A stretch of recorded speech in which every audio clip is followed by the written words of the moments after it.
It is 10 after 11. You know, I was going to just go to bed, and then I thought, no, let's jump on and see if anybody wants to have a discussion about what's going on in the world of fame and misfortune. Um, I know that if any of you all have seen Miss Patty's Instagram stories today, she has been super upset, bless her heart, about what they are currently going through in their world. So I'm going to hang up for a second and see if anybody chooses to show up and see what happens. What happens if you turn this thing? Oh, shucks, look at that. Let's do that. I like that. Let's see if I can move this back a little bit. Watch me knock something off my table and break it, like my rooster plates, and then I'd be real upset with myself. Okay, let's see if we can do this now. Here we go. There we go. That's better. Okay, we'll see if anybody shows up. I may have let everybody go to bed on me. Hi, Gina. How are y'all doing? So I don't know if you're familiar with me, but I come on here and craft and chit-chat and talk. And I normally have quite the Creek Squad following from some videos I did, which was the entire reason that I ended up on YouTube. It was Ryan Upchurch. So I was going to go to bed tonight, because if you know me, you know that I am retired parole officer, retired counselor, and I'm retired due to a neuromuscular disorder, which has been giving me heck. So I thought, tonight I feel halfway decent, although I look like crap, but I thought, you know something, before I check out for the day and go to bed, let's see what's going on. So if you're a raise hell, eat cornbread kind of person, you probably want to scroll down and see my introduction into the YouTube world, where Ryan and I got to actually communicate quite a bit when he was going through the Katie Noel drama. I kind of mama him the boy to death. I really do. But he receives it really well, and has been really kind and has blasted my page a few times and helped me out with numbers.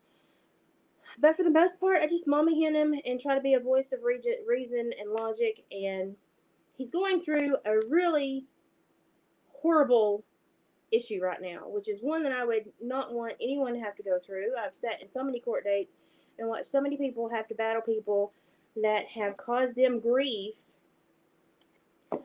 just over ego, just over ego, just over the desire to be a turd. And so I certainly am feeling very sorry for him right now and what he's having to go through and experience. And so I just posted a little video about Tennessee laws and regulations for stalking, harassing, and filing false reports. So if anybody wants to see the Tennessee Annotated Code and understand how to use that and how the premise it's based on and what the code actually says, I just posted a video that has all of that on there.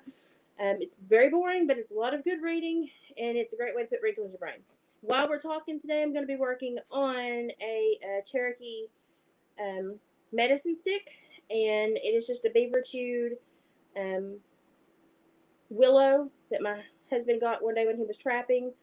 He brings me home beaver chewed willow all the time, and then I've got a painted beaver skull in the medicine wheel colors that I'm going to be lacing and gluing and lacing onto here and creating a medicine stick. My husband is a trapper and tanner, and this is great physical therapy for my hands, which are losing their strength and dexterity. So I do this to keep my hands and fingers a-going, and it is really good. It's benefited me a lot.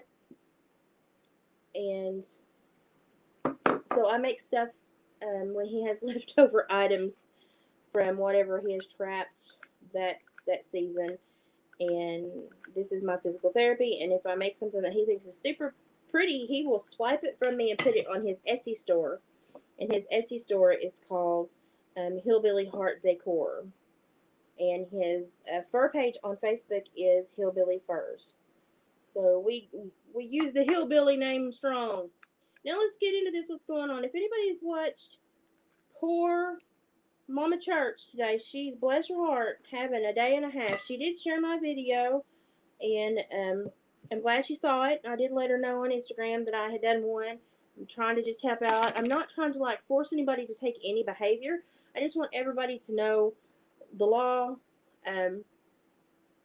annotated code. These are things you need to know. If you live in a state, you need to understand your state, the regulations and laws they impose, and you also need to understand resources that you have to help you. Now, on a previous video, I posted that Bethany should start calling all these domestic violence places and start asking for help, and not say it's for my boyfriend.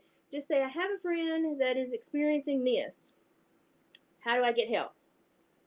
And don't tell them it's a male. Get the help, get the referral, follow the black and white, follow the numbers, keep calling, and then when forced to, say, oh, but it's for a male, and watch how they drop you.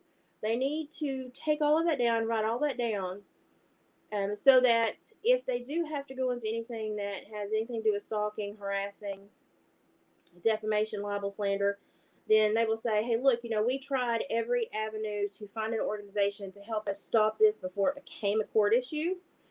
We were denied that based on his gender. So now we're in court and we need help. Sometimes having an organization not work for you is just as important as having one work for you. You just have to make sure that you are taking notes, writing it all down so that you can prove it.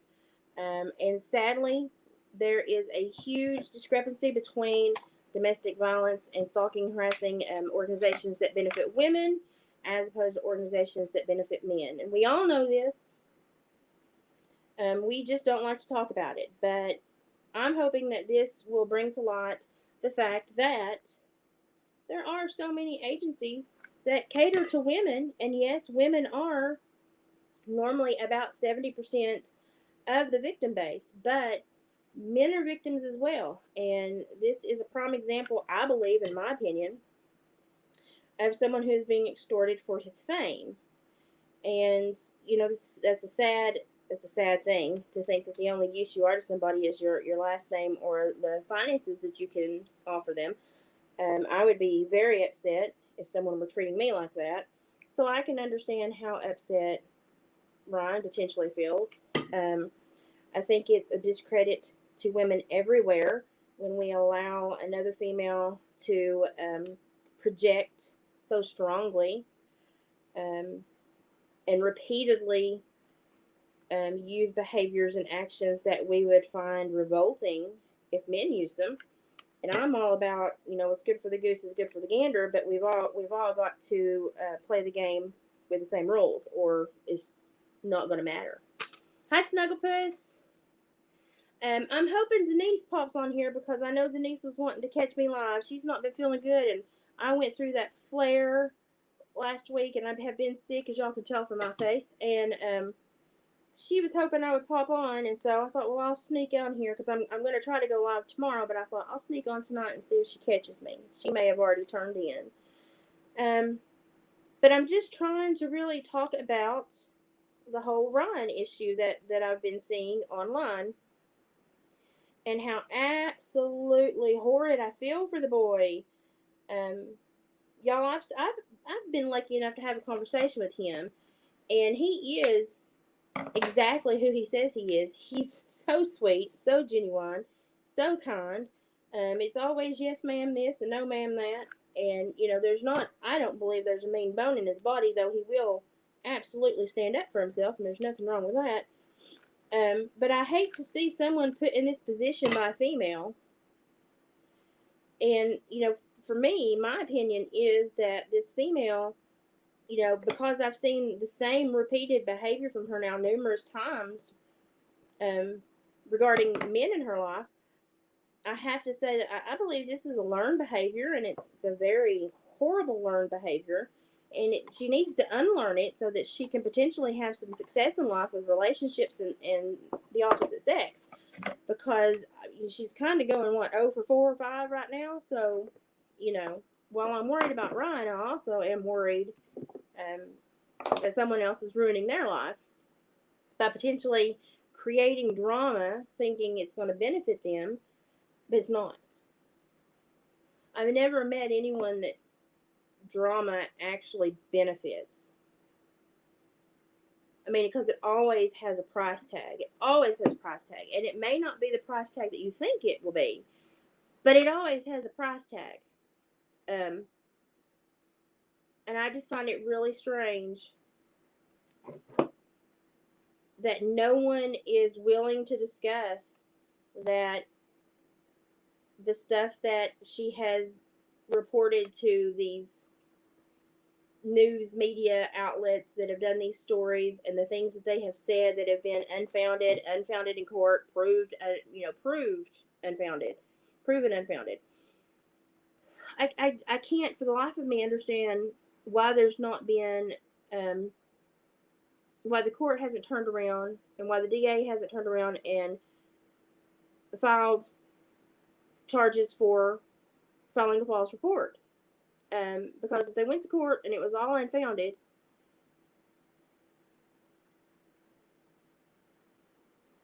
that kind of tells you what's going on. But also, going online and basically labeling someone an attacker, labeling someone as violent, stating that someone roofied you, and insinuating, and then doing enough damage to where you basically zero out their income for half of the year due to a court battle, that you only spark these court battles during the time frame during the year where the money is made in his business. I can't believe that they've not viewed all this as malicious intent and taken action to tell her to, hey, stop using the court as your personal playground.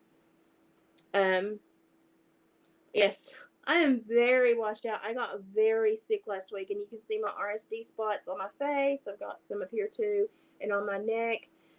After I had to take the antibiotics, you all know how horrible antibiotics affect me because of my disorder. I got so sick, and so sick, and they basically stripped my bowels, even though I take all these probiotics and all this other stuff, made me very sick. And so now my body's just trying to find balance again. And I'm trying to find balance with fluid. I've had so much fluid retention and issues this last week. And I'm starting to feel better. And I was outside for probably about an hour altogether today. And I'd actually got in the pool to do my stretches in the pool. So that was a win for the day. And I sat on the mower for about 30 minutes this evening, and I felt so useful. So, but this last flare was about a 2-week event, and it was completely just from where I had to take the antibiotics, stop the antibiotics, and the change. My body just decided to throw a big fit, and normally the last couple of times I've been sick and had to take antibiotics, I've done really well. This time, my body threw a 3-year-old tantrum, so it was just horrible. Yes, we have solidified this because every time I post a video, somebody always comes back and says, she's so full of drama, she has no compassion, all she is a fat woman that's crazed on drama. And I'm like, I don't affiliate with anyone, I don't belong to any communities, I don't, if I do anything, it's normally a topic I enjoy, or it's a craft I enjoy. Like, I literally invade no one's life or private space, mentally, physically, or otherwise. And you just have people that can create those scenarios in their mind because it benefits them somehow, and then they run with them. And bless their hearts, they believe it's true. They believe in themselves. They believe they're telling the truth. And you just have to realize that there are just those people that are capable of those things. Now, what really irritates me the most about this is that these are also the people that will try to cost you your income, your sanity, and everything else. And it's sad because when I look at Ryan and the people that have gone after him, I see that they're normally potentially after his peace and his contentment more than they're after his money. They're just after his peace of mind. And that's really sad to me because, I mean, the world's got enough crap in it without, trying to focus on that and hurt other people. It just doesn't, it doesn't make sense to me. But then again, I dealt with murderers and really violent people. And so when I see normal people, pull these little head games, I'm like, there's so much else in the world that you should really be worried about. Why are you wasting your time on this? If you knew the dangers that were really out there after you, you would not be concerned with creating this energy. So y'all know how I feel about that. It really irks me that people try to focus on the negative, or they create negative just to have something to talk about. I'm working on a Cherokee medicine stick made out of a beaver skull and a beaver chew log that David brought home. And I had a couple friends that were going through some health stuff, kind of like me, and I wanted to make a couple for them. And I thought, well, while I'm making a couple for them, I'll make a couple and see if David wants to put them in his Etsy shop, since I had extra stuff. And this is what has kept me sane while I've been sick the last couple of weeks, is painting and just able to do like little 15-minute paint and then walk away from it and come back and do something else. It does have a beaver skull in it, and he's got gems and beads in his nose. Isn't that cute? And it is the colors of the medicine wheel. If you are native, you probably know that. And I'm going to bling him out and try to make him as pretty as possible, and hope that somebody will want to adopt him and love him. But I've got some others that are going to be going out as gifts to some friends that have just been going through some rough times. I mean, that's what friends are for, right? We send out love when we know you're hurting. So I'm trying to send out some love.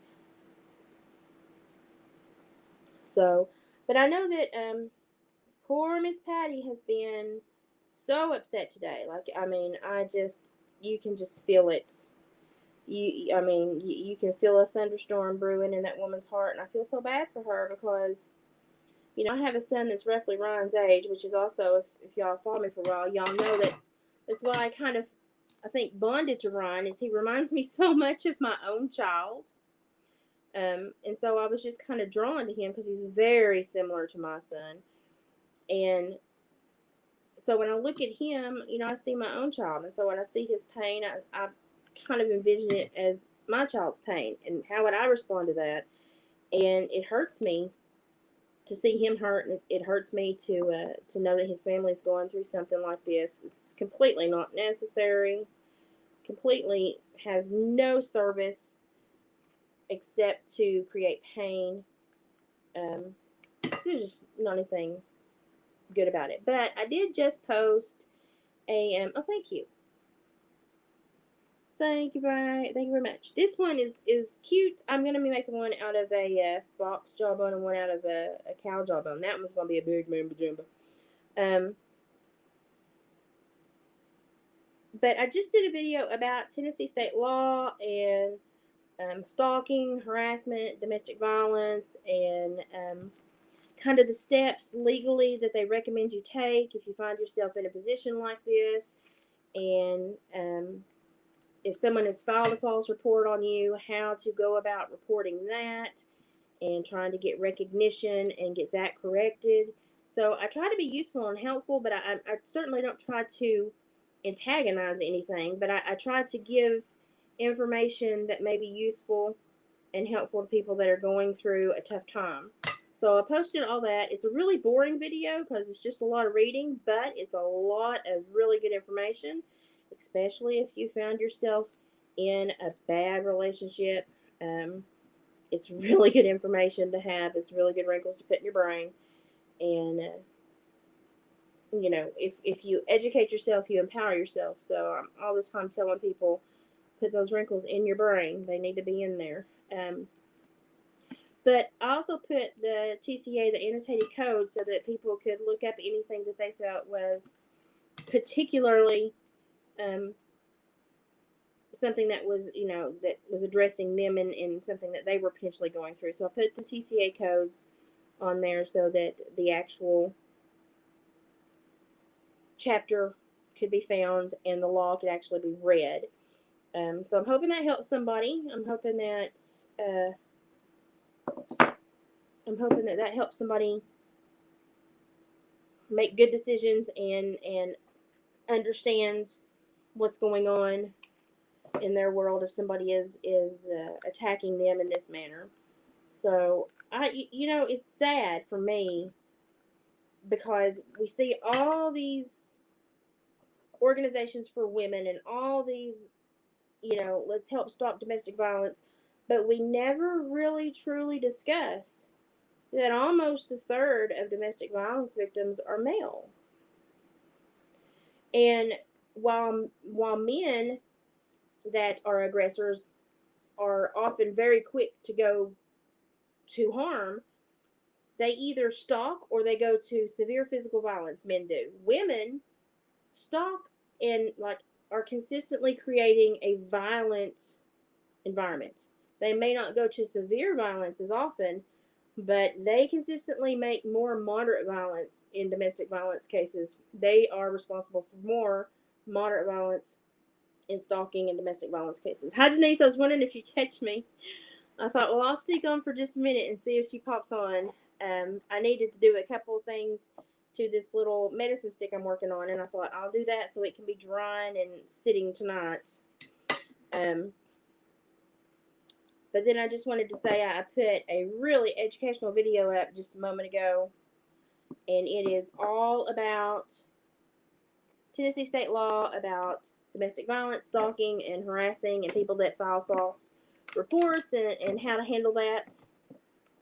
So I hope maybe that will benefit someone that may be struggling or just needs that information. And it's just really good information to have in your brain, especially if you have ever found yourself a victim of domestic violence or stalking before. So hopefully that will help someone that needs it. I'm glad it made it when I packed stuff for you. And I wanted to put them all in their own bag because there was so much that could get tangled in this box. And I was like, please do not get tangled. And I was praying for those pheasant feathers the whole way, let me tell you. So I felt a lot better when you said it had arrived and it had made it all in one piece. I'm telling you, boxes and shipping, they make me want to scream. I'm getting the hang of it, but that was a very specific shape and size I needed for that one dream catcher. And I try to be mindful when I start weaving them about the size of the box I'm going to need. But that one just wanted to be that size, and I wasn't going to fuss with it. So it wanted to be that size, and that was the size it was going to be.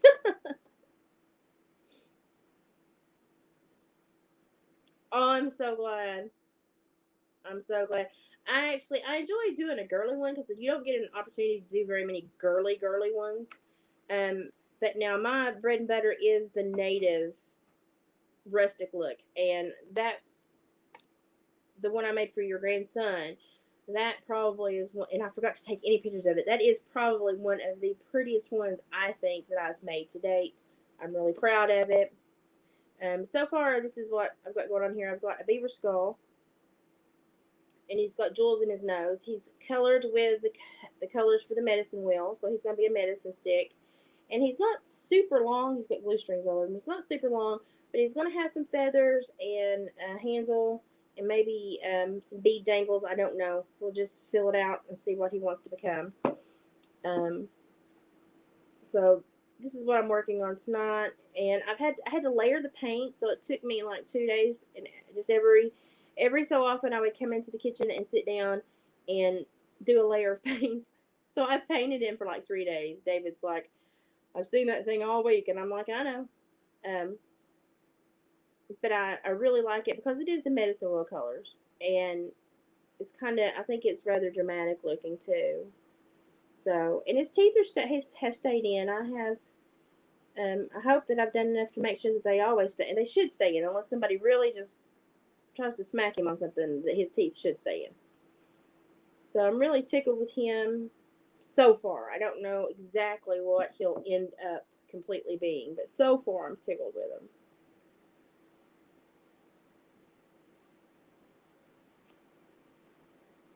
Yep, I tell you what, that box, we were on box hunt for how many days. That's great. That's perfect. I'm glad that it got a position of respect. That'll bode well for her. I mean, it'll work well for her. So I'm glad that they enjoyed them, they liked them, and of course you know that they're, as they grow or anytime they want to specifically, they can change those in any way they want to, and make them to where that they feel it represents them more. Anytime that they feel they need to, so they can change them as they grow, and make them reflect what they're going through at any specific time in their life. So I'm excited. I always get excited when a young person gets excited. And David packed the last of the box. Oh, goodness. I'll have to check my desk. I've not gone in my room because I have been wobbly today, and I have been trying to stay in, like, the center of the house and not, like, go into my craft room, which looks like a bomb went off currently. But when I told him to pack everything that I had put in there, I bet you he did not put those letters in there, did he? So I bet you I'm fixing to have to send you those letters, which is okay. I can put a stamp on them and send. That's not a big deal. I just now thought about that. That's how sick I was last week. That's where my brain has been. That's how sick I was last week. So I'll send those when I send your other gift that I've been working on, because they need to read those. And now that I've thought about it, I'm fairly certain he probably did not do that. Dave's working late. He's worked late for a month. I think I'm married. I haven't seen him very much the last few weeks. They're working some horrible hours. I feel really bad for him, but at the same time, it's necessary, so ain't a lot you can do about it. Hoping in the next couple weeks. I know he took some days off around the 4th of July because he wanted to be home, and he's got some really prime pelts that he knows are going to be worth some money, but he does not want to start the tanning process until he knows he's going to be home, and he knows he's going to be able to monitor them very closely. So I know he took some days off around the 4th of July, so I'm hoping to get to spend a couple of days with him at least around the holiday. So hoping that happens. Hoping it happens. Do you have any books? Let's see. Haley hopes. Do you have any books you would recommend for someone wanting to learn more about the Appalachian people? Actually, I have a really easy recommendation to start to absorb a lot of knowledge. Well, if you want to learn specifically about Appalachia and our way of life and our lore and our folklore and and our haints and our beliefs and a lot about us, you can always go and grab the Foxfire books. And if many of you know the Foxfire books, they're pretty famous. they're pretty good. When I would read them, I'd be like, oh, this is about my family. So the Foxfire series is really good. I know that there was the local news channel used to do a series, a video series called the Heartland series with. I hadn't wanted to tell you his name. I could have. I cannot believe I forgot this man's name. Anyway, it's the Heartland series, and they're just like little 5 to 8 minute videos about Appalachia and the way of life here. And it was produced by a local news channel and a local guy, and went on to win numerous awards and be like a really big deal. And it's a really great series if you want to learn a lot about Appalachia. It's just really easy to watch. You meet a lot of see a lot of characters, and some of it's even back as far as the 80s. It's really entertaining. I love it. Oh gosh, what is it man's name? That's going to bother me now. And at like 4 a.m., I'm going to pop up out of bed and feel like I need to do a community post to tell you I remembered his name. But the Foxfire series, and that's a book, and then the Heartland series, which is a video series, and some of them are on YouTube, but they've got a new age one now done by a younger group, and they're not the same. You want to look for the old ones from the 80s and 90s. They're the good ones. If you want to see Appalachia come to life over the 4th of July, I would recommend you going on Facebook and looking up the Smithville Fiddlers Jamboree in Smithville, Tennessee. That's the Smithville Fiddlers Jamboree in Smithville, Tennessee. And they're fixing to do their 4th of July talent show. And the big thing with the talent show is the fiddle off. They name a champion fiddler every year. And it's like the biggest award that you can win around these parts. So it's a very big deal. And they're fixing to do... It's an all weekend during the weekend of the 4th, whatever weekend's closest to the 4th. You can watch it on their Facebook page, and I think they actually even broadcast it on a news station. I know that the local PBS station here actually broadcasted as well, but you can watch it on their Facebook page. And that is a great way to start to watch and kind of submerge yourself into some of the talent. And what it will be like buck dancing, clogging, square dancing, and anything that you can play.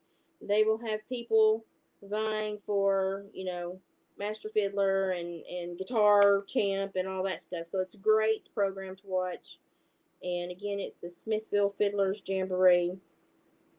And they have a Facebook page, and you can watch the broadcast on their Facebook page. They broadcast it last year. And I was so glad, because that is one thing. I don't remember a summer of my life that I've not broke beans or shelled corn while watching the Smithville Fiddlers Jamboree. So it's just a way of life around here. Well, Denise, I've got it all written out, and with everything else that kind of came to me when I was working on them. So I've got it all for them, and it's all in like 2-page letters for him. David just probably missed them, and he does that when I'm peaked, and he doesn't always know what goes with what. But I'll stick them in the mail. They're already in envelopes. I just need to put a stamp on them. I was just going to throw them in the box, but he ended up... I stacked everything, and he probably just overlooked them and didn't pack them. But that's okay. I'll get them to you. It's not a big deal. And that will actually tell them a whole lot more about what went into their dream catcher. So that'll help a lot. So I'm all over the place. I'm just talking about everything tonight. So yeah, the Foxfire books are great for Appalachia lore and way of life. And then the the Heartland series as a video. They were produced out of Knoxville or Nashville. I think Knoxville, Tennessee. And then the week of the 4th of July, you can watch the Fiddlers Jamboree at Smithville, Tennessee. Oh look, now he's got feathers, honey, cute. I really like that. So he's coming in, and when he's held, it reminds me of an eagle, the way a beaver skull looks when you paint him up.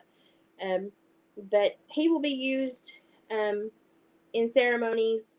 If anyone is having health problems or comes to the council house for like prayer or to be smudged or smoked, then they'll use this, and whoever sings, chants, sends up prayers or talks will use this. Well, they'll put this in their hand, and when they pass it, they will pass it, but they will turn it counterclockwise when they pass it, because when you turn it counterclockwise, you show that you respect past wisdom, because it's always better than current and future wisdom.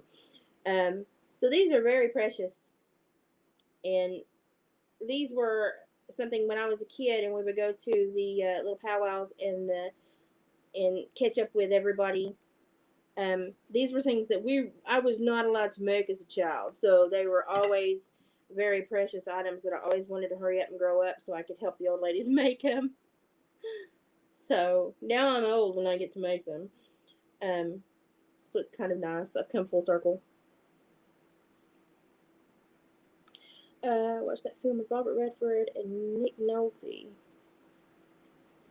Which one are you talking about? Now, see, it's midnight and my brain is going. That's pretty much what it's doing.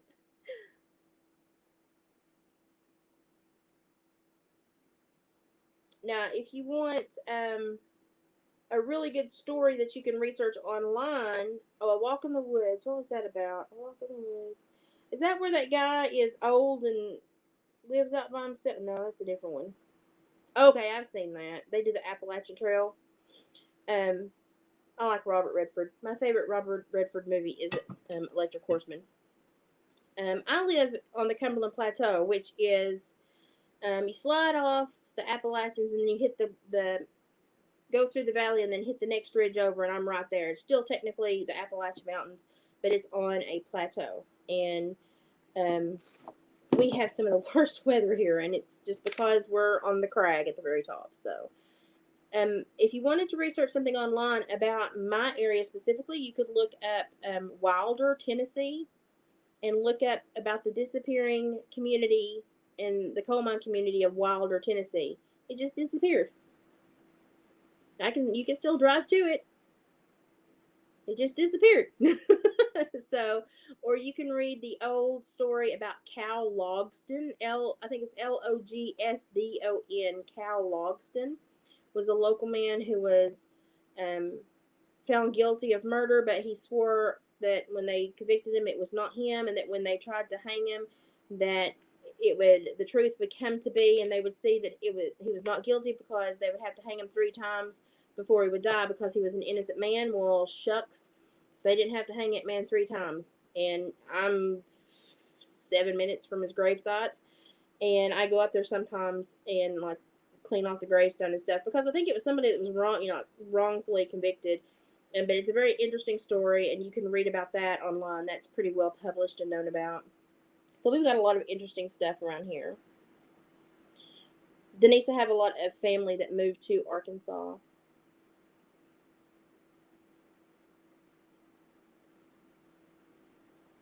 And if you want to just check out a YouTube channel that's really good, it's called Celebrating Appalachia. The lady that does that, she's won a bunch of awards for her blogs and vlogs about Appalachia, but she has a wonderful YouTube channel called Celebrating Appalachia, which is great. And she's just so sweet and kind. And I'm nice, but I like to do some pizzazz, and I can get sassy sometimes. She is just the most patient, kind, sweet, gracious woman. The patience of Job. I do not. But she's got a really good channel, Celebrating Appalachia. Yeah, there's highways to Arkansas and Muncie, Indiana from my area, and that's just the genetics run deep, and that's because of the trains, the railroads. Actually, my maternal grandfather was an engineer, so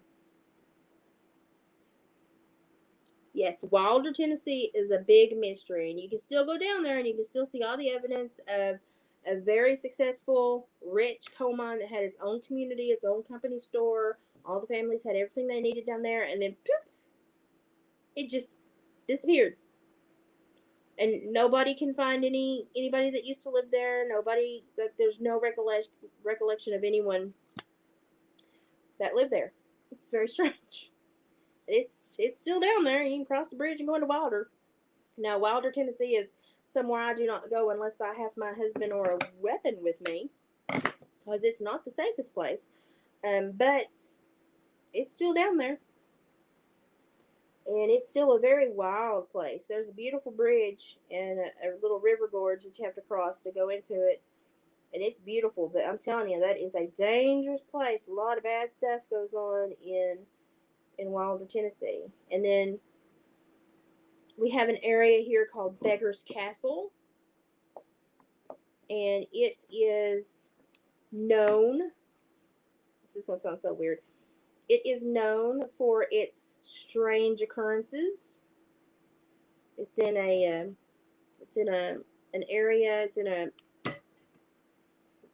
It follows the bluffs behind a specific property that butts up against the river, and it's the only place that people around here go missing, and you only find their skulls 6 years later. I used to ginseng and hunt and everything back there. I guess I probably should have been more careful in my younger days. Got a lot of tall tales and history about woolly boogers that live out there, and that's why people go missing, and a lot of lore about that area. And I actually helped my brother run a hunt club on the property. It's a huge property, and had some really strange events occur myself. And but I rode for one of the biggest trail riding facilities here, and cut all their base trails when I was a teenager. So I have covered most every part of this community, this county, and I've had a few weird things occur. My father was originally from Little Crab, and Little Crab has always got really weird lights in the sky at night. So it's kind of known for that. And my parents still live down there on a cattle farm, so it's a weird place. Every once in a while something weird happens around my place, but I don't feel too intimidated. I'm a turd, so if anything picks a fight with me, it better be determined. That's just how I am. Yeah, there's a lot of that up here, and I actually used to live. The lady that had the big story about 40 years putting them down toward Smithville, that Carter woman. I actually lived probably not 10 miles from her as the crow flies when I lived down toward Carthage, in my first marriage, and had a lot of strange things happen on that property when I was down there, and monitoring the cows and pulling calves and taking care of everything, and a lot of strange things happen. And then if you follow the ridge line in the higher elevations up this way, it leads straight into that row of mountains that funnels right into the Beggar's Castle area. So it's made me kind of wonder if there hasn't been some travel up this way. And people say, oh, surely you don't believe in that. I've been in the woods my whole life, and I have heard things and I know what everything sounds like in the woods. You can't scare me. I've been out running my walker hounds and had mountain lions crying, send my dogs beat me back to the truck. And that's happened a couple times. But, most of the time, like the people that we've had a lot of new people move in here in the last little bit. And literally this time every year and in the spring, you always get the same post on our chit chatter page for our community. What's that scary noise in the woods at night? And it's the bobcats. They're finding their soulmate and doing naughty things in the woods, and they can make horrible, horrible noises. Noises like you would not think possible. They will make them, and they're scary. And so every time we have newbies move in, we wonder how long it's going to take them to hear the bobcats and freak out. Because they freak out. So we just had a bunch of them do that not too long ago. And it's always so funny. We had a bunch move here from New York not too long ago, and they caught my husband at one of his vendor sales with all of his fur items. And great people, but they had never seen these animals up close. And so literally for the last week and a half, my husband has answered probably 100 questions on the internet from these people because they just have no knowledge. And they literally asked if they could pay him money to come over to the house one night and just pet the fur, just pet the pelts, just to know what they feel like and what they look like. And of course, David was like, "What?" And they're like, "Oh, we'll pay you $20 if we can come over and just touch the pelts and know what they feel like and know what a coyote pelt feels like, and bobcat and otter and beaver." And David said, "How much are you going to pay?" And they're like, "Oh, wait, we can pay you $25 for your travel." And David said, "Well, why don't you just give me $50 and buy one you can take home?" So I got tickled. I actually think they did buy a coyote pelt and take it home. But I always get tickled when he Because my husband's very plain spoken. I always get tickled when he does stuff like that. Well, I've had some strange occurrences, and I think I have been very up close and personal. And I've got a video about it on my YouTube page, way down there at the bottom somewhere, if you want to go listen about what I believe was my first really close shindig. But there are lots of things in Appalachia that you don't talk about, and that if it's at nighttime and you hear something, no, you didn't. You go straight to the house and you don't talk about it. Now, I put people in prison for a decade, so I automatically sleep with weapons near me. But I can honestly say that I don't go unarmed anywhere I go around here, because if you look at the video I posted the other day, you see the two bear. One was a juvenile that was a pretty big juvenile, but he's still a juvenile. They're not too defensive about property. They know that they can get pushed out by humans or, big boar bear. So if you kind of aggravate them, they'll be like, okay, I'll leave. But now that last one that waddled through, that was a big old boar. And he is going to be one that David's going to have to watch out for this trapping season, because I do not want my husband wandering up on that feller and picking an argument with him.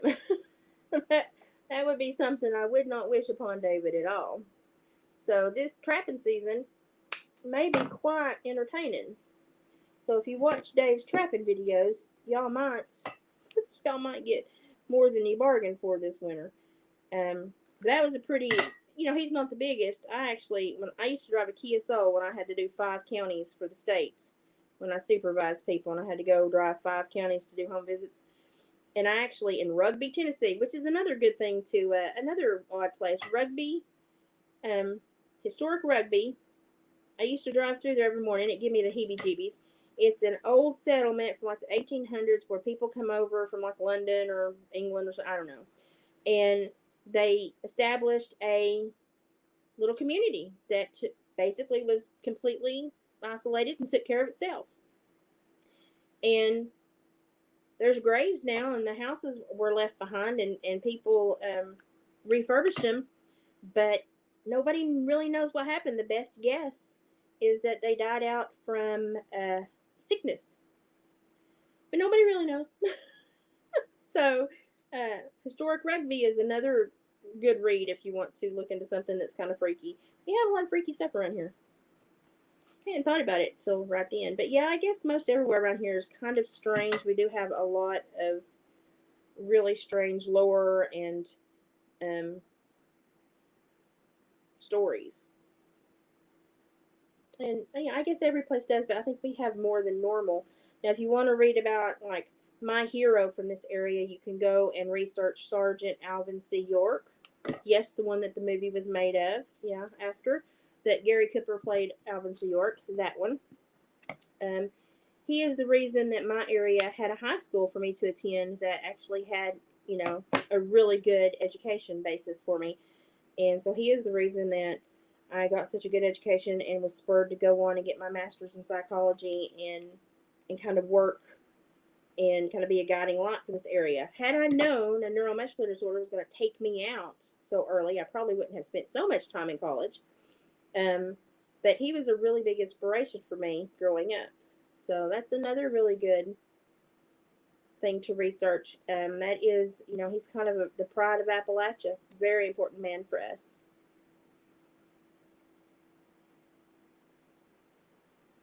Yeah, well, y'all know I've had stuff beat on the side of my house, and I thought it was David locked himself out, so I went out guns a-blazing mad because I thought he was just trying to scare me, and there wasn't nothing out there. And I could feel pressure from something watching me. There wasn't a wind blowing, there wasn't a bird, there wasn't a cricket, there wasn't a frog, there wasn't nothing. It just was too still, and I knew something was looking at me and wondering if I was scared or not, so I just stepped down on the porch with my chin up, and I thought, by God, I pick a fight. And I used to supervise murder, so I am probably not the smartest person in the world. But I was like, okay, it's a dangerous game to play.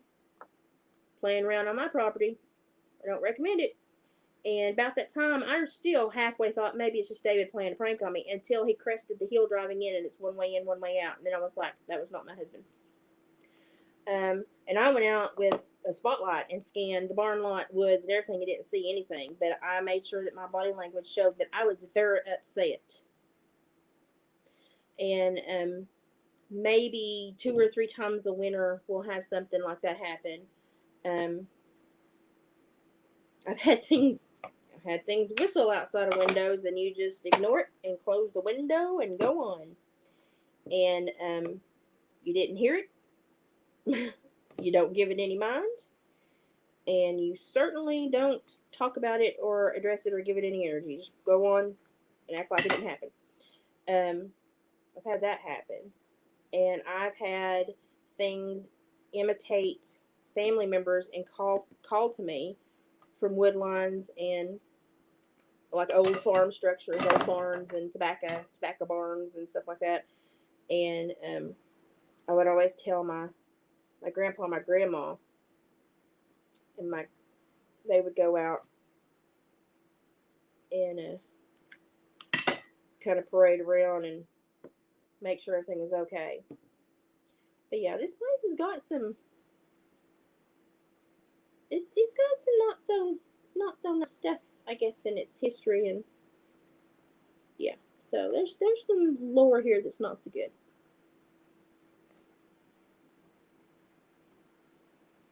Oh gosh, I have never been able to make moccasins, although the Cherokee friend that went with him to the first show the other day, the vendor thing, does make moccasins.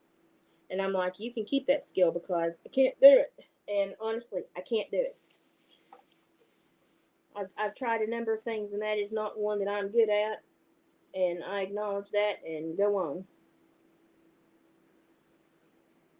So, but well, we started talking about Ryan, and then we diverted and started talking about everything else. But I hope that everybody does take a minute to view my very informative video. It's really good, especially if you have young women or teenagers in your home. It's probably really good for them to see that TCA code and learn the law a little bit early.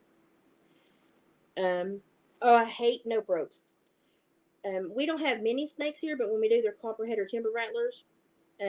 Now, I have black snakes and chicken snakes, like rat snakes, but I don't mind them because they keep everything else away. So we have a little black snake here that's kind of our little pet, and we call him Ernie. And Ernie likes to scare people. Like, if I would do pictures, he would, like, slide up and stick his head up about the time I'd snap the picture and send the, whoever I was taking pictures of squalling. And I'd be like, Ernie. And he almost looked like he had a grin on his face. And I would get so tickled for that black snake. And I was like, you're going to get yourself killed if you don't. You're going to have to stop bugging people. And it looked like he was smiling. And he'd kind of slither away and go on. But I don't like snakes. I tolerate Ernie because I know that he keeps everything else off the property. But copperheads, I hate copperheads. They're my biggest fear. And I'm always worried that David's going to get on one. And I put mothball galore out on under our porches and in my flower gardens and stuff, because I have turned too many things over and found a freaking copperhead, and I'm like, no, you don't. So I use mothballs, like boxes of mothballs, every year, and I'm like, I hate snakes, and it works pretty good. And we, of course, we keep everything in the yard and around the house weeded down real close. But when you got pasture and a barn and mice, you just know that they're around. You just know they're out there. And I hate snakes. Like you would not believe, I hate snakes. My brother had a big old rattlesnake that got run over, and the TWRA had given somebody permission. They were waiting on the paperwork. They had given somebody permission to have it mounted because it was killed on the roadway. And so they had brought it to my brother, who was a taxidermist, and he had it frozen until they got the paperwork back. I had a horse named Chick. To bless his heart, was not the brightest bulb in the box. And I had him out grooming him in the cross tie one day, and Matthew got into that freezer and grabbed that snake and laid it down at that horse's feet. And when that horse saw it, he took off and about took me to the next county with him. My brother thought that was the funniest thing that he'd ever seen. I did not. My brother used to find baby rattlesnakes that had died, like they had drowned in the pond and stuff. And baby rattlesnakes dive. I don't know, like birds would pack them off and eat them and stuff. But he would always chop their head off so I wouldn't accidentally envenomate. Is that my word? Anyway, get venom in me. But he would lay them over doorknobs. So when I would go in the house, I'd have to freaking touch. And I was like, not cool, man. Not cool. But while we waited on the paperwork for that one that had to be stuffed, had to be mounted, he caused me a lot of grief for that one. And that's the only time that they ever gave permission for one to be mounted that I know of. And it took that man a lot of time and letters and working with the TWRA. Look what I've got. So this is my little beaver medicine stick.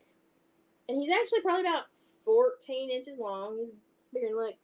And he's got a Cody pom-pom. So this is Cody. He's got a Cody pom. He's got turkey feathers, wooden beads, and jute handle with leather cording. And you've got the little finger pads to put your fingers in. And he's got the medicine wheel colors. So I think I've got a fan blowing, so it's moving it. But I think that's all he wants to be. I don't think he wants to be too particular. Gonna have to take my hairdryer and get all the strings off of him. I think he turned out real cute. Kind of tickled with that. I'll lay him here and let David assess him when he comes home. I'm reading through here. Oh, Haley, you're gonna have to go down and watch some of my videos and just keep coming back because I'll think of more and more and more to tell you. Yeah, it is. It's really colorful and it has a lot of similarities with the Cajun culture, especially the haints and like waterway lore and stuff like that. A lot of similarities.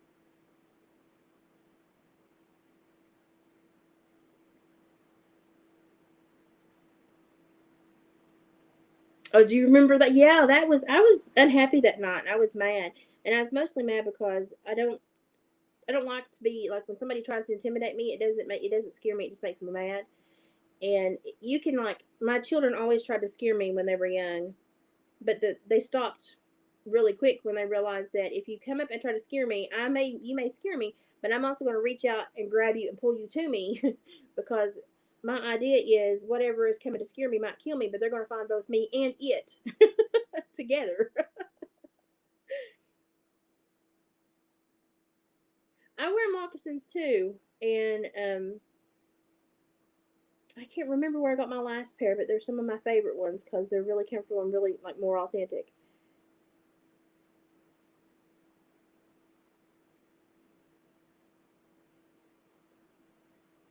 So yeah, I've got some very colorful videos, and there's the people always ask me about Bigfoot, so I did a Bigfoot video the one time I think I might have actually been around something that was weird. I've had some other weird stuff happen that I probably had more scenarios than I think, but that's the only one that really readily comes to mind.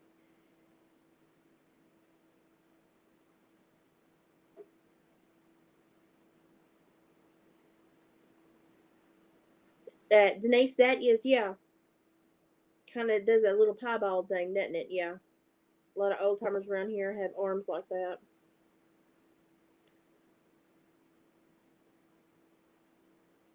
I can understand that. I have a neuromuscular disorder, so I have a lot of nerve pain. And your body does respond to things, and it does hold energy and hold impressions of pain, and it will trigger them back.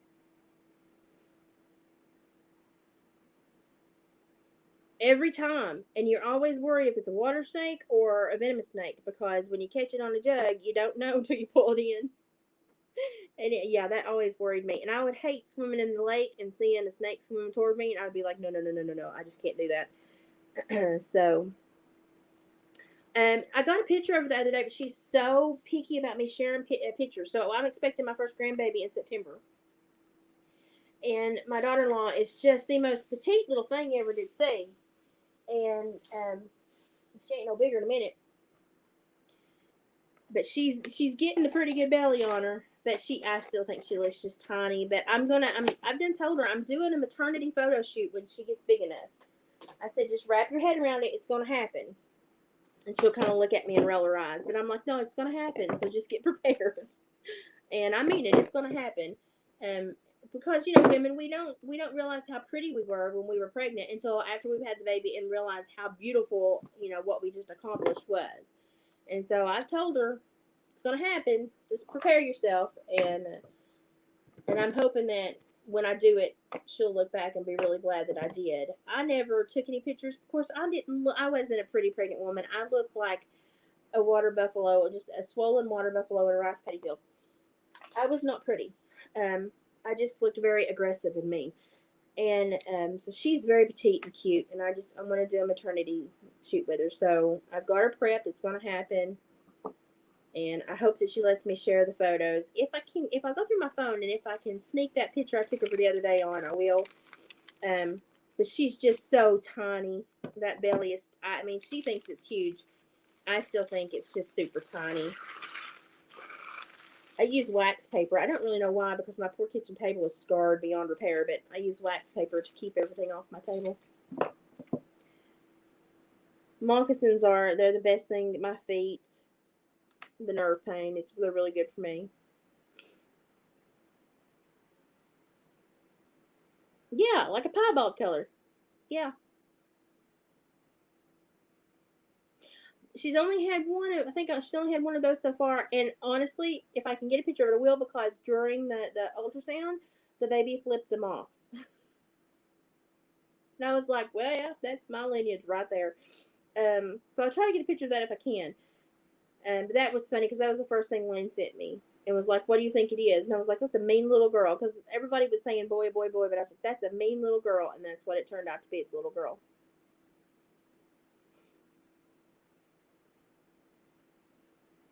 Mama Rocks, nice to meet you. I don't think I've ever seen your name before. Welcome to our strange little family.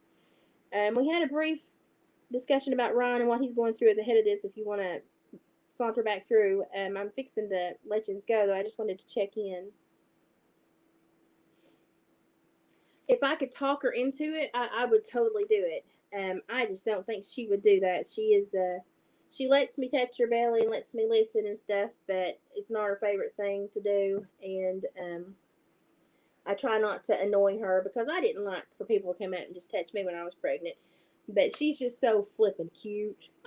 She's just so tiny and petite, but she's sassy. Yeah, like this one, like literally just like flipped him right off and waved it around, and I was like, that is my grandbaby right there. That's my grandbaby. Formerly Love Rocks. I may have seen that one before. I've been on here for a few years, but I haven't tried to get like a big channel. I just do like I got on here because Ron was going through some crap, and actually got to kind of know him, and he would actually at some point he would jump in my lives and surprise the crap out of people. But when he's doing really well, I don't hear from him. But since he had a hiccup, I did a video about that, because I had my master's in psychology and I'm a retired parole officer and a counselor. So I like to give a little bit of feedback with what's going on. And I did an informative post about annotated code, the law, and what to do if you're in a domestic violence or stalking or harassing situation. So I try to be educational, but then I like to laugh and be stupid some days too, because some days I just need to laugh because of all my medical crap that I have going on. I'm early retired due to a neuromuscular disorder that's kind of like MS. And so you'll get a lot of stuff on my page. My husband is a trapper and a tanner, so you'll get some of his trapping videos, some of his tanning videos, some of his videos showing his work, some videos talking about what he's got on his Etsy store, which is Hillbilly Heart Decor. His Facebook page is Hillbilly Furs, and I'm just kind of a mixed bag. I didn't set out to be anything. I just like to think that I've got a good group of nice people that are like my extended family, and we all kind of check in with each other and keep tabs on each other, and just a really solid group of people. And it kind of wanes when I get sick. Like I've been sick for a couple weeks, and then when I'm healthy, I'll do lots of lives, lots of crafting, and make things like this bad boy. I do a lot of native stuff because I'm Scots, Irish, and Cherokee, so I do weird things, but some of my jewelry items I know my husband likes to swap and put on his Etsy store, so I think he's got some of my coyote teeth earrings and stuff on his Etsy store. So I'm just a weird person, but we've got a really good group here, and every once in a while you'll get a troll or a bot, and I just deal with them and go on. I supervised murders for a decade. People think they're going to jump in here and hurt my feelings, and I'm like, you're late. You're late to the game. That happened a long time ago. But I do live in Appalachia. I never got above my raisin. I still have my twang. I use the dialect that they're studying now because it's dying out. It's like the oldest dialect in Appalachia. So I've actually been recorded, and like some professors from two local colleges recorded me speaking. I can make it go away, and I did when I worked for the Department of Corrections. But I prefer to let myself twang because it's who I am. Hey Raider, how you doing? You just got in here at the end, doggone it. But you can watch back or if you want to. Um, just popped on, did mixed bag and a little bit of crafting this evening. I made a beaver skull, coyote palm, turkey feather, medicine stick. It's got the medicine wheel colors on it. I'm tickled with it. I like the way it turned out. It's very pretty. Um, I'm gonna let it sit here and dry, and then tomorrow I'm gonna take my hair dryer and get all the glue sticks off of it, and then I'm gonna beat it around for a couple of days and see if anything wants to fall off and re-secure, and then see where it wants to live. So been on here for a while, but I'm fixing to log off and head to bed. Did she like them? I'm glad. I'm glad. I hung them on the dream catcher so I wouldn't forget them because they were in that little bag. I was like, watch me forget these. But I'll get the letters out. I'll mail them out. I know he missed them. As soon as I thought of it, I thought he didn't put them in there because I had the stack of stuff in its each bag, and then I had the letters. I don't even have to go in there. I know he didn't send them. I miss you too. I've been sick, but y'all know when I get better, I pop back up. And somebody said my hair looked good. It is braided to keep the short stuff away from my face, and it's got like literally three ponytail things. Two broke, and I tied them together. My hair has been falling out, y'all. I'm getting old. I made it to 44, and I'm like, man, I'm getting old. Um, but yeah, my hair is thinning and turning gray, and I'm like, no, no, no. So I do have, my the red that I had when I was young and in high school, and as I've gotten older, it's darkened. My big vibrant red that goes so well with my skin tone. I bought more, so I'm going to be red again soon. I just have to have the energy to actually color it and do everything. Haley, talking about Ryan. Yeah, and she's only doing this to affect his income because this is tour season for him. Um, and I mean, this is complete. I mean, if you look at the cycle and the behavior of an abuser, it's. I mean, it's just laid out, and it's her behavior for the last 2 years, basically. Um, and there's like I was like, go and call all these organizations that are domestic violence organizations, ask for help. Don't say it's for a man, just ask for help. Let them literally cater and brain vomit and offer you everything, and then say, oh, it's for a man, and they'll hang up on you. So I know that women are like normally 70% of the victims, but men make up about 30% of the victims. And if you look at the stats for domestic violence and stalking, harassment, and anything violent like that, when a man stalks, he will stalk and then go to severe violence. So if he stalks and gets violent, he does something really bad. Women stalk and are responsible for literally like 2/3 of the moderate like violence of all violence reported for domestic violence assaults and stuff like that. So women actually cause more physical harm than men, but men stalk more often. Women are mean, and I say that as women. Like I would get my parolees out, and they would be like, I would be going through intake and reading them the rules, and I'm like, listen, I know you've been in prison for 6 to 12 years, but leave the women alone. Get yourself centered and grounded and lined up before you go find a playmate because it's just going to mess you up. And they're like, well, why? And I'm like, because women are Satan incarnate. And I say that as a woman. Women are Satan incarnate. And they would all get a tickle out of me. But I mean, it's true. And so watching him go through this, I'm like, this is not necessary. I don't know why. Um, with what she's put out in the media and aligned to his name and libeled and slandered, I don't know why they've not already pressed those charges. I don't know why law enforcement, going back now and looking at the court case that was lost and the stuff that could not be proven and the stuff that was proven to be false, why they haven't turned around and filed, against her for filing a false report. So there's just I have a lot of big question marks, and I'm want to know how this is going to work out because it's going to be a huge learning lesson. But it's a great way for Ryan, if he wants to show his fan base, who are younger primarily, that relationships are hard to navigate and scary. And if you get into a relationship with someone that you shouldn't be in a relationship with, there are consequences. And this is what I told him, and this will forever be burned in his memory. I said, when you go to the gas station, do you buy you a bag of flaming hot Cheetos? And I think his response was like, heck no, I'll be sorry about that for 10 days afterwards. And I'm like, but you want to grab that bag because the packaging is real pretty. But you know what's inside. It's just going to cause you pain. It's going to light your ass up. Yeah. Okay, well, packaging in women works the same way. They may look real pretty, but they're a bag of flaming hot Cheetos. And they're going to cause you pain. Significant pain, most likely. The prettier the bag, the more the pain. So don't go grab flaming hot Cheetos when what you really want is the old classic salt and vinegar. And I know he'll go to his deathbed thinking about that because I thought he was going to choke when he was laughing. But it's very true. And young men and young women need to learn how to have real relationships with communication and to really mesh with someone else on not just have these, you benefit me, so I'm in a relationship with you, but be with someone that you're attracted to on a soul level and not just because they might be useful, because this is what we end up dealing with when we go after people who we think might be useful. Well, guess what? If you're thinking that about them, they're probably thinking it about you, and you both deserve what you get.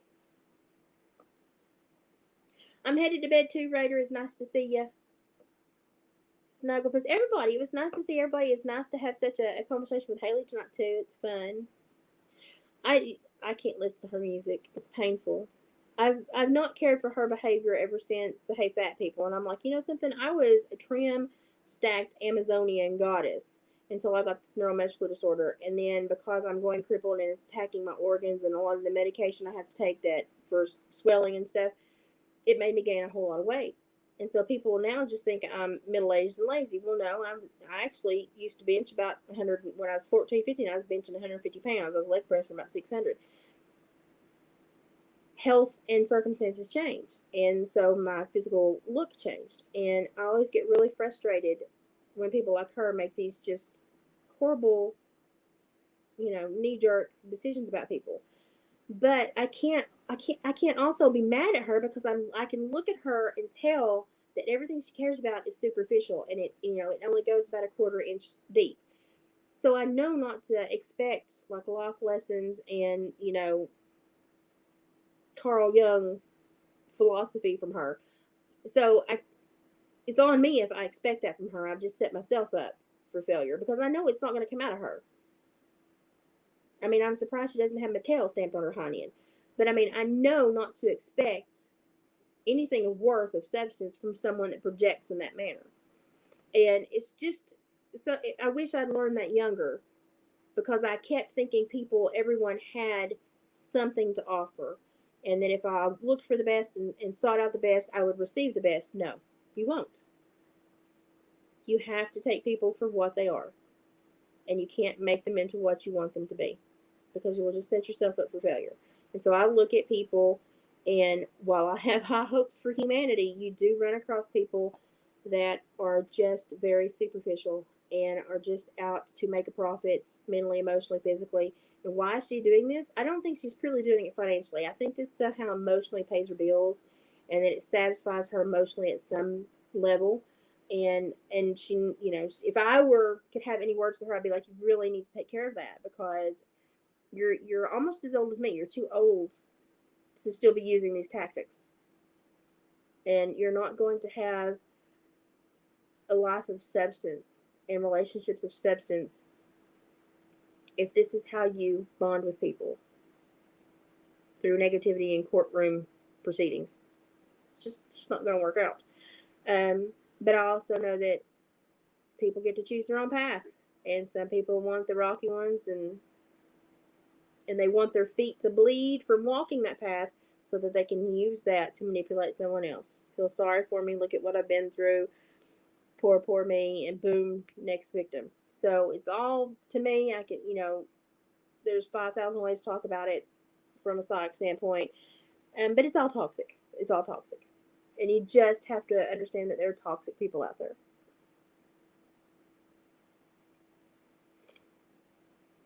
Oh, they were super, super careful before, but that definitely threw a limelight in there. But that's another case of,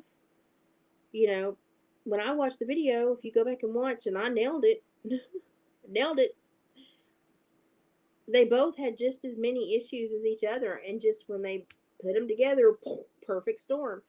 You just have to make better decisions about where you put your time and energy, and who you put your time and energy into, and what you expect and anticipate, and have realistic expectations from other people, and don't think that somebody is going to turn you into something or make you something or like change your whole world. That's your job. It's not someone else's. So I get really frustrated because I see so many women that use themselves as a crutch. And I'm like, you don't even know your worth. You don't know your potential. You don't know what you're capable of because you see yourself as a crutch. We need to change the way women perceive themselves. Not Cheetos. She's the great value. Flaming hot Cheetos. Oh my goodness. Oh, that's funny. Like those generic malted milk balls at Christmas time that you hope nobody ever buys the generic because they have that funny taste, but everybody always buys the generic. It's one of those generics that really just like take the wind out of your sails. Yep. Email me if you ever want to chit chat, chew the fat, you have a question, or you have something that you want to check on with my husband's shop, or if he can make a specific item, you can always email me. The Etsy store is Hillbilly Heart Decor, and you can always find my husband on Facebook at Hillbilly Furs. And y'all, we are hunter gatherers, trapper tanners, and if you don't agree with that lifestyle, that's fine, but don't get on the soapbox and tell me about it.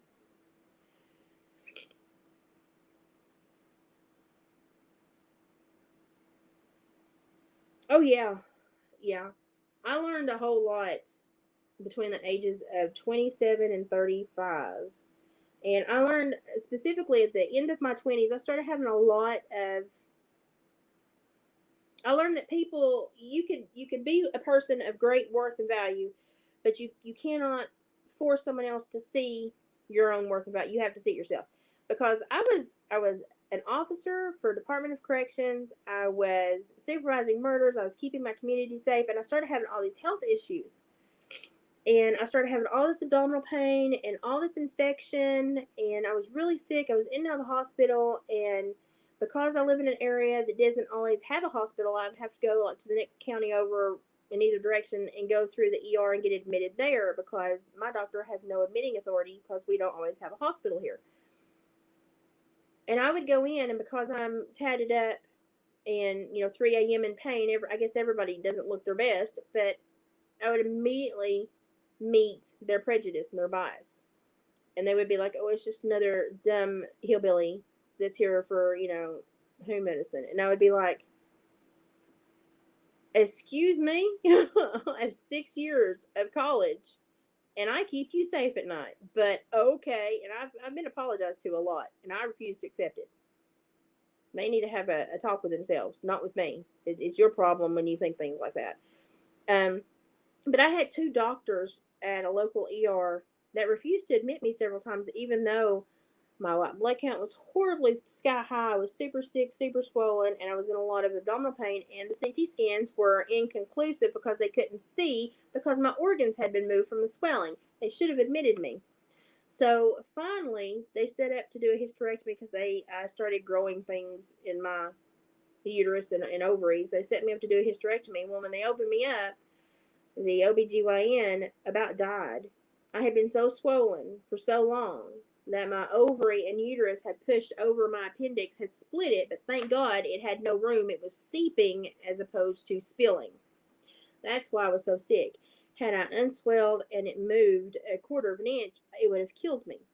I took that surgical report and I hand delivered it to every attending physician at the ER that had called me any name. And I said, your bias and your prejudice just about cost me my life.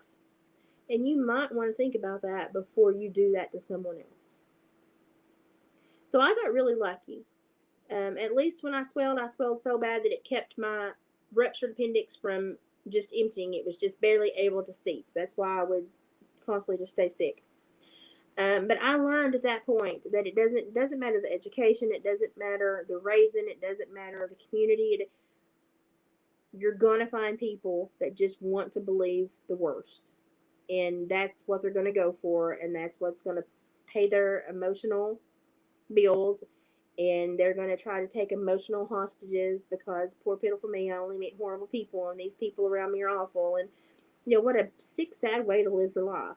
And I choose to see the best in people, though at times I do have to have a reality check and just realize that some people do not have a worth for me. And that's okay. That's okay. I look at it, it's between you and Jesus. You don't have to have worth for me. That's between you and the Lord.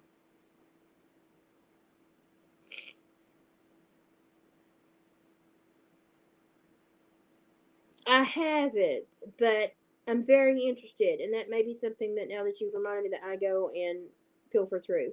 I have been, the last few days, I have been on,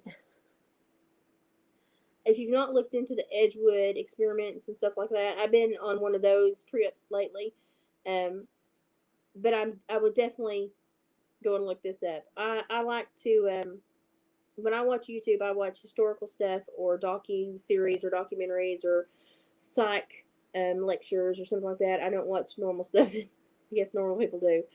Um, but I think that may be just what I watch while I drift off tonight because I should, sometimes I write lists so I make sure I watch everything, but I have such long lists that I would just keep adding to it and never get watched anyway. But now that you've reminded me, that may be what I do.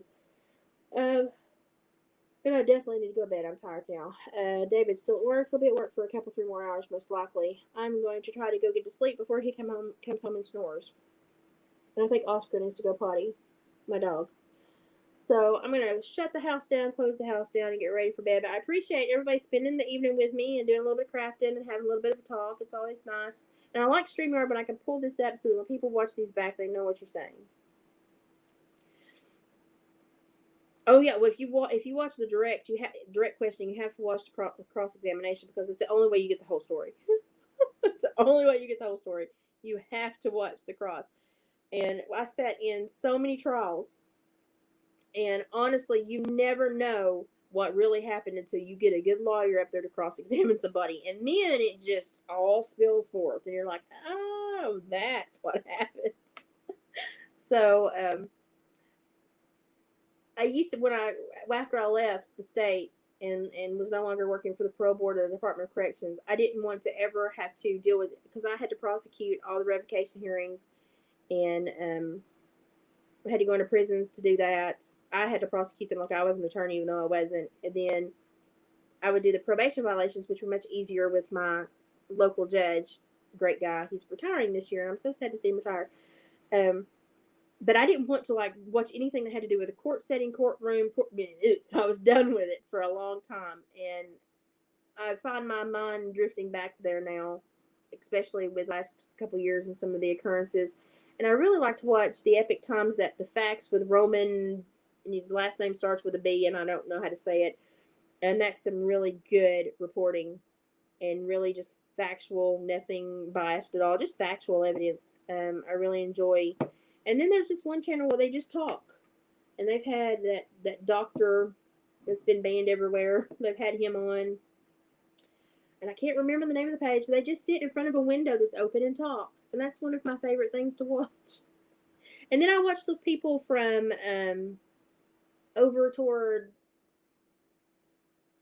Prague or Poland or over to that live in the little hut in the side of the hill that cook everything outside and have all the livestock. I'm just obsessed with them. I want their life so bad. If you go to Etsy, the easiest way to do it is just go to Etsy and search Hillbilly Heart Decor, and you can type it in all as one word, even, and it makes it easier. We've got some stuff on there that's like just some of my wire wrapped Cody tooth jewelry. I've got some pendants.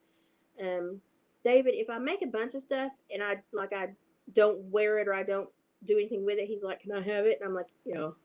I do it to keep my hands working, and I enjoy trying new stuff. Um, and I normally gift it or something unless he swaps it to put on his store. And he has furs on there. I've got some handmade crafts. I made a fox, an actual tanned fox face purse a couple weeks ago, leather laced. That was fun. Um, but yeah, we've got like I guess around 30 items on there. And every once in a while I'll throw a quilt up, but you're gonna have to fight Denise for those. I think Denise has got like this internal mechanism that when I post a quilt, she's like, "Quilt?" She's like a little prairie dog. "Quilt?" And she's on it. So it's just kind of a mixed thing, just a mixed bag of creations, I guess, from our home. But he mostly sells furs. I think he's got a few bobcats. I've got 2 water pelts that I've got to put on, but he's got some bobcats and Cody's. I think he's got some skulls and some jawbone keychains and some antler keychains. I don't know what else sold and what hasn't. It's not. It's been several days since I've looked. He just shipped a box to Canada, and I know he shipped a box to Australia a couple months ago. So he's getting out there.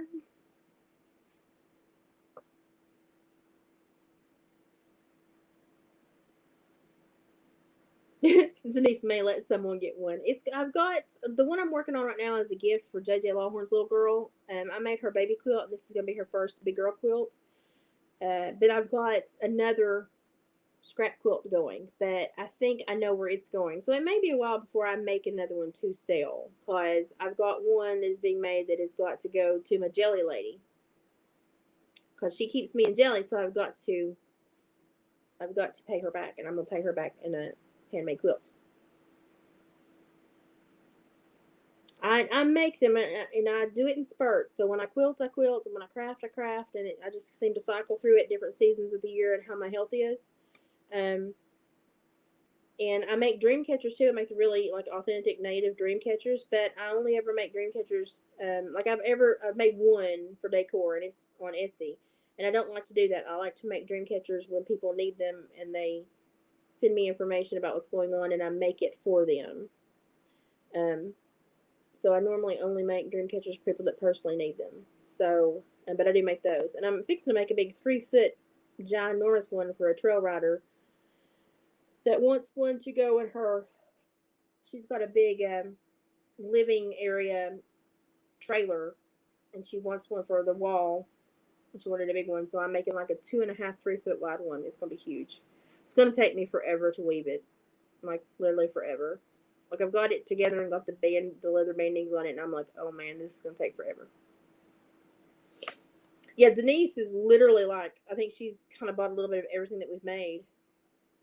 So I guess if you want references, just ask Denise. She's bought everything.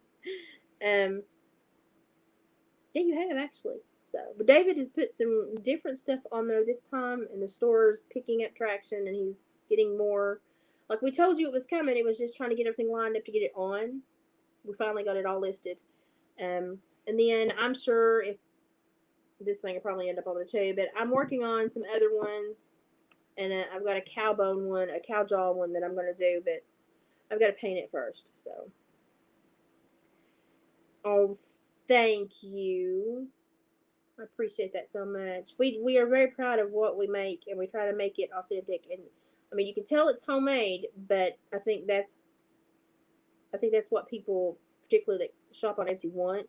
And I know when I buy stuff, I like to know who made it, how it was made, where they learned to make it. So this is a conglomeration of growing up in the sticks and working in taxidermy shops and hunting lodges and meat processing shops.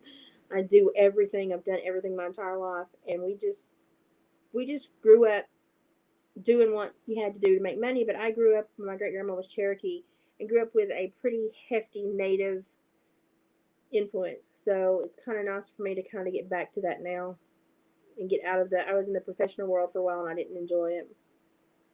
I'm amazed, Denise. Like we've got such good ratings from everybody. That's I pride myself in that. And I always tell people if there's a problem, please let me make it right because I don't want anybody to get something and not enjoy it or you know like there was a lady looking at a bobcat hide that David had the other day, and I said it's got a defect in the right corner. And she's like, "What?" And I said it's got a defect in the right corner. You need to see that. And it's a little hole. That's all it was. But she goes, "Well, thank you." And I was like, "Well, I didn't want you to get it home and find it. I'd rather you find it now." And she's like, "Well, I don't think it will deter me." And I said, "Well, if you don't love it, don't buy it because we only want you to take home, what you want and to smile when you think about it." And I swear she turned around and bought like two more things. I think that's what made her buy it. Um, she was really sweet. She actually came by the house to shop. She was a really sweet woman. So I'm telling you that log cabin one it's styled after a log cabin quilt. I kind of tweaked it because me and patterns don't mesh. I like to be abstract. To me, that was like sitting down and reading my favorite childhood storybook, and the whimsy and the colors and the appliques just made it for me. And the pinwheel is more of I had extra fabric and it needed to not be wasted, so it turned into that. But I actually really liked the way that we laid it out because it's still an authentic scrap quilt, but it's not. It's got a twist to it. So my mother is a pattern. She will follow the pattern and never deviate. I have a really difficult time following patterns because I look at it and I'm like, it doesn't want to do that. It wants to do this. And then my mother's like, how do you know? My mother's one of those. And I'm like, I just know. We don't sew a lot together, as you might have figured out. We get on each other's nerves. So we quilt and craft away from each other. So we irritate each other. But in a good way. Y'all, it is 15 to 1. It is Thursday night. If I feel good tomorrow, I'll come on and we'll do some more crafting. But I'm fixing to go to bed. Y'all need to go to bed too. Get a good night's sleep. Thank you. I thought they were pretty too. And I'll try to do a video or do a live tomorrow. My goal is to be live and craft a bit more and catch up on whatever may happen tomorrow with this Ryan story. Um, and I'm tossing up good vibes that his mom gets a good night's sleep. Bless her heart. I know her blood pressure's got to be through the roof. And I feel so bad for her. So let's all send up good vibes to Mama Church, Miss Patty, because I know she's had a rough couple of days. And we'll try to do this tomorrow, but around 8:30ish. And I'm going to go to bed at a decent time tomorrow. That's my goal. But we'll do like 30 minutes to an hour tomorrow around 8:30 is my goal. Should something change, I'll do a community post. But thank you so much for spending your time with me because time is something you can't get back. It was so nice to have a few new faces, new names in here. Hope you come back and visit again. And I'm just me. I ain't nothing special. I'm just a person. Let's get on YouTube and make a lot of noise. And I hope that you want to come by and chit chat every once in a while. And look forward to seeing you again. Denise, we're family. You're just stuck with me. All right, y'all. Mama Liz out. I'm going to bed. I'm going to let Oscar potty and I'm going to bed. Night, y'all.